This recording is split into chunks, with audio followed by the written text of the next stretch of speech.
So, Mohamad, first of all, welcome to Stillfront. We're here super delighted to have Jawaker as part of the family. As you know, from the moment I met you and your team, I was super excited. I'm very impressed by the route that you guys have had. I mean, you started the company 2009, and one of the things I love about you guys is you're the real games entrepreneur team that we love. You've gone through successes, you've gone through challenges, you've built progressively the business, you've built a culture until you've reached this incredible situation where now you've got over 3.8 million people playing the games the game every month. You have a DAU of over 1.2 million.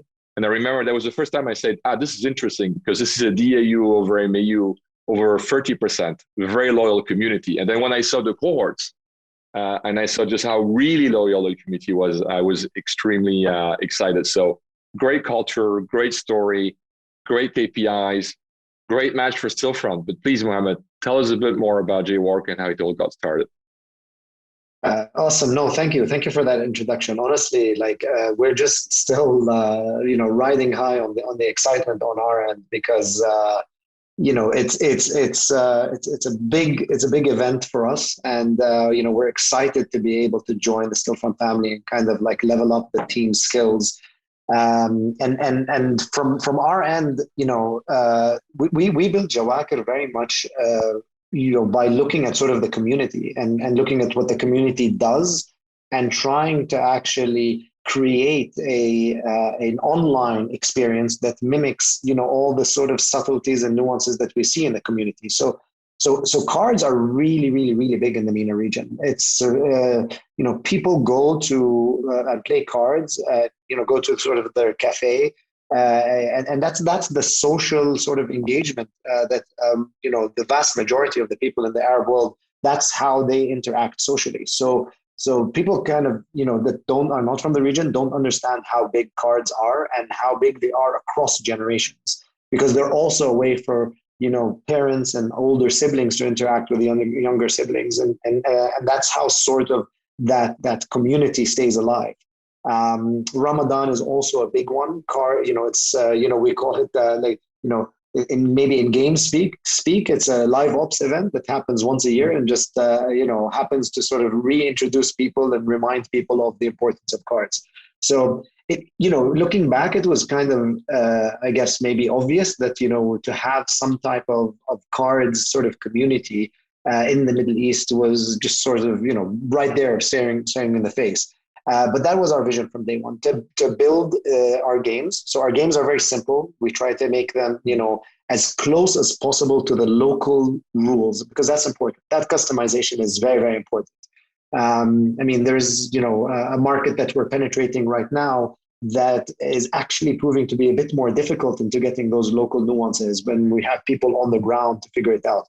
Because that's what gives people the impression that you're local and you're actually, respecting the games. So the story of Jawaker actually really came from that, from trying to actually, create an online community that mimics this great offline community. And, one thing that's also very important is that the Arab world have people all over the place, right? So you have, even within the Arab world, people from the Levant that live in the Gulf, and you have, people from all over that live in Europe and the US, some of them first generation and some of them second generation. Those first generation people who live abroad actually use cards and these games to stay in touch with the people back home and stay in touch with their communities within their new homes. And the second generation actually use cards as sort of a way to stay connected to their roots, right? So we always say, we have a saying at Jawaker is that you have your food, your language, and your cards, right? That kind of keep you connected to your roots. So that's kind of just a sort of an explanation of like the context of Jawaker, because it is much more nuanced and maybe more understood in this part of the world, less so in people who aren't familiar with how important cards are over here. Yeah, that's super interesting. And also, I think one of the things that I thought was really impressive is I think you have over 30 games in one app. And on average, a normal kind of player community member will probably, I think over 50% will play at least 2 different games every week. So you have this kind of natural, not only you have this natural virality in terms of, inviting, other members from the community, friends, childhood friends, family members to come and play with you. But you also have this ability to say, hey, let's do this game, and then let's try that other game, which means that you have even better, incredible retention numbers, right? Yeah, yeah, and that's such an interesting angle. I'll tell you, it was partly by design, partly by luck. Just to be honest, the design element of it is we knew that our community actually plays multiple card games. So take the average sort of player in the Arab world, they play maybe 2 or 3 games. So it's not.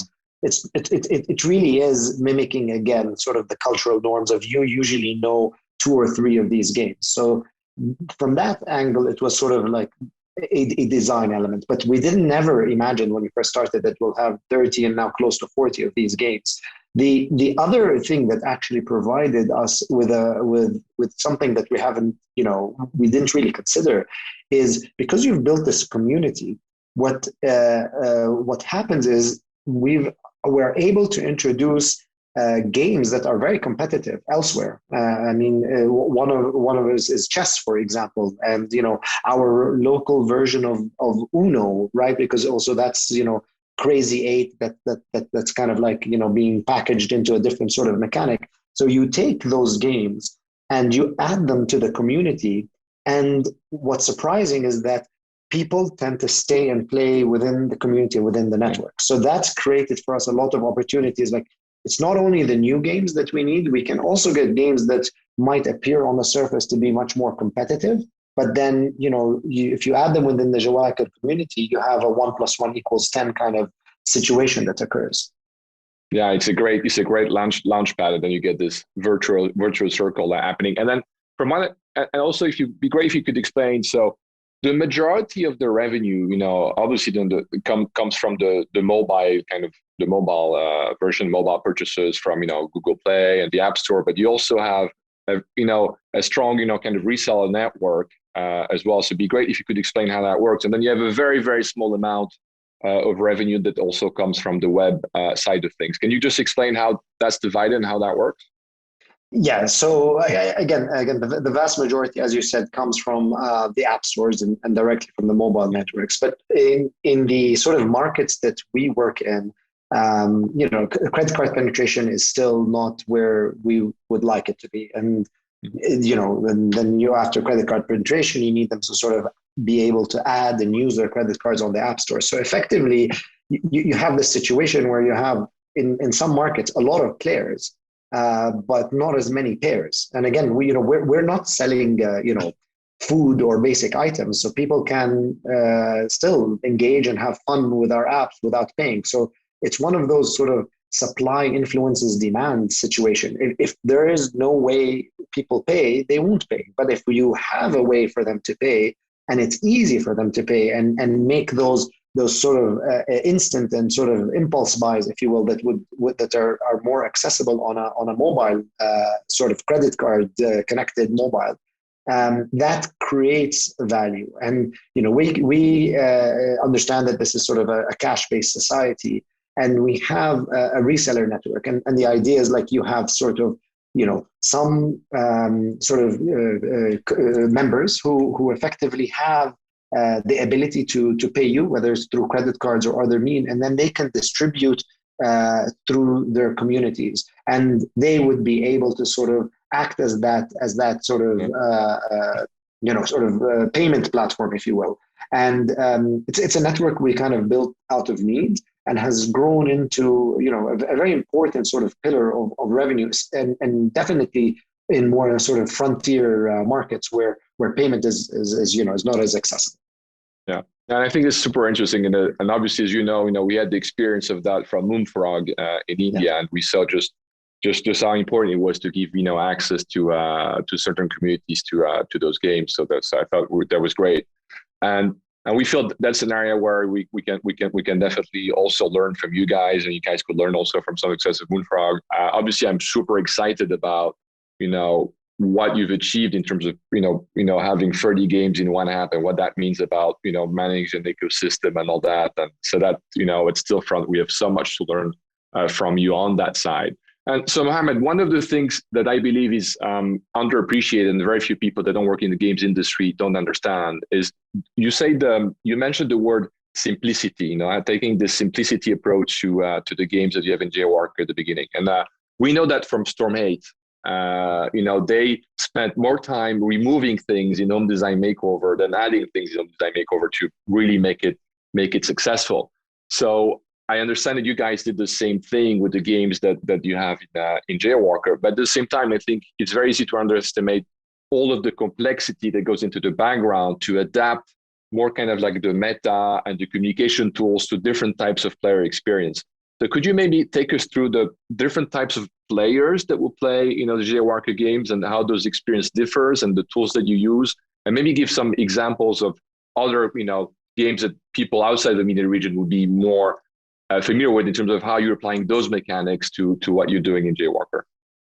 Yeah, no, look, awesome question, because this is really hits at the core of kind of how we look at things and how we build things. So as you said, the games are super simple. Like there's nothing, proprietary or particularly difficult about the card games that we actually built, right? And again, it's sort of that understanding of like, these games are that social medium of interaction.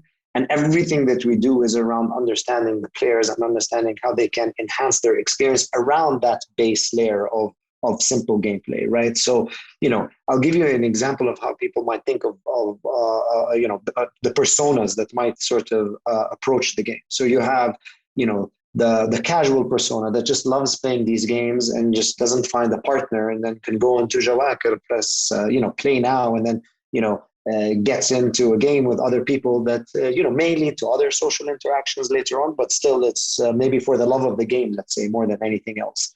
You have the people who, want to play with their friends and would, go into a private game and then create a game that has voice chat and basically, again, experience that same base layer, but within a different sort of social context where they can, play with their friends, joke around, feel as if they're all in the same kind of place.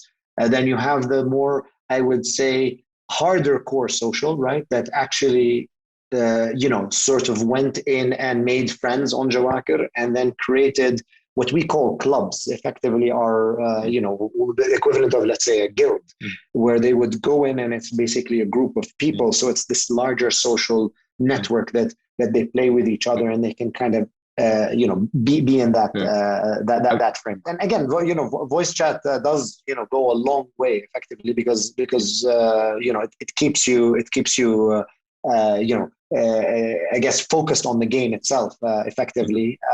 And that's been that on the side, like just having that feature and actually having that feature is really made a difference in sort of the perceived social value of what Jawaker is. I can talk a lot about all of these different nuances, but just to highlight the way we think about things. And then you kind of have maybe a more, let's say, a hardcore sort of player that kind of wants to, play these games a little bit more competitively, right? Would enter a tournament or, similar to a Clash Royale sort of kind of like, more engaged sort of player who kind of wants to be a little bit, the best player in these games or all of that. So it's like Clash Royale, where to enter a tournament, you use a bit of your virtual currency to enter the tournament, and then you get a prize. So same kind of tournament, except with your games rather than a Clash Royale game. Exactly. Different kind of PvP. Absolutely. And the thing is with these is that actually most of our time is spent looking at these Clash Royales and the Candy Crushes of the world to get an understanding of what works in these different genres and applying them and tweaking them in ways that would work on our genre of game, right? Like, I'll give you an example. Like, we have a trophy road that is very much inspired and pretty much, maybe shamelessly copied sometimes, of other games, but used. We call it standing on the shoulders of giants. Absolutely. And we have a lot of respect for all of these pioneers. But we take a Candy Crush model like a trophy road and then kind of apply it in a way that is a bit more unique. So I'll give you the example of that trophy road, which is sort of an event that you would go in and you would go from sort of level 1 to level 2 to level 3 up until let's say level X, and win virtual items along the way that could enhance your experience, like customized tables or like customized emotes. And then you have lives. Every time you lose sort of a game, you lose a live. And the nice thing about that, to keep it kind of short, we take, let's say, a game like one of our card games and only have one hand of that game, right? Because again, it's more that sort of bite-sized. Effectively, the new game is that trophy road as opposed to that base layer. So we do very sort of creative things around that to make it work. And again, this is the result of a lot of experimentation. At the end of the day, it's a more elegant version of the energy mechanic that we've seen in free-to-play games, so many times almost. You remember how you do, CSR racing, you do the races, you use the fuel, and then you're out of fuel if you lose. And I mean, lots of different things. It's a more elegant version of the energy mechanic. Very interesting. Yeah. Absolutely. Yeah. And tell me, incredible business, growing very nicely, very loyal customer base. Why did you become part of Stillfront? What are your expectations of the group? What are your expectations of the new colleague? Why make that decision? I had to make the same decision a few years ago. Yeah. So I mean, that's a really interesting and important question, because again, we've been doing what we've been doing for 12 years and making up a lot of things, right? Actually innovating in ways and experimenting on different features and different live ops events and all of that.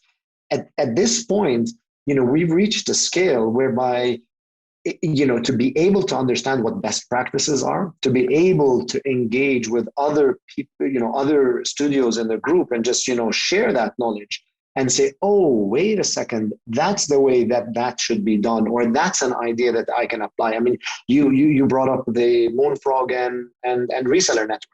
I can imagine a 30-minute conversation between us can have a huge benefit in just sort of understanding what has been done, what works, what ideas could or could not do.